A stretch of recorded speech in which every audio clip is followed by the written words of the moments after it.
Oh, bes, sure ko lang. Anong pinakamasarap na recipe ng iyong spam?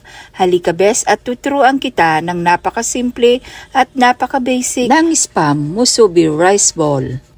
So ang una, bumili ka muna ng spam or luncheon meat. Kailangan bubuksan mo siya ng dahan-dahan at ipapalabas mo siya ng dahan-dahan. At saka mo siya i-slice na parang ganyan. Ayan, lahat sila kailangan nakaganyan sila bes. At saka mo siya i-slice ng parang pa-cubes na parang ganyan. O diba nakikita mo? Ang ganda nilang tignan.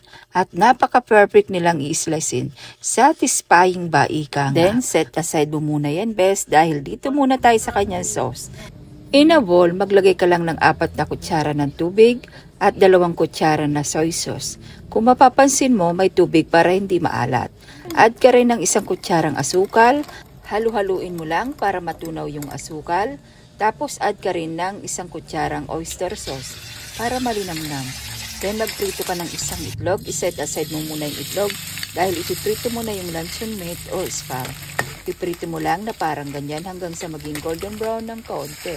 Tapos ilagay mo na yung minix-mix mo kanina ng mga ingredients niya. Ayan, halo-halo ka lamang hanggang sa magiging lumapot na parang ganyan ang consistency niya.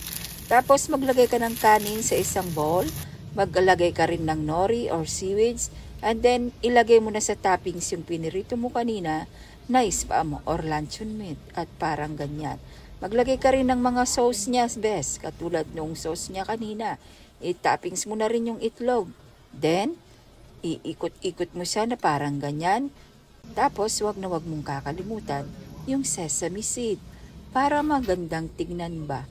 Sosyal bes. So, heto na ang ating napakasimple at napakasarap na spam musubi rice ball. Kain na bes at hindi lang yan ang ating recipe ng spam. Magprito ka ng spam sa kawali. Ayan. Tapos, pagkatapos niyan ay babaliktarin mo hanggang sa maging golden brown na parang ganyan. Tapos, set aside dahil maglalagay tayo ng rice doon sa may lata ng pinanggalingan ng spam.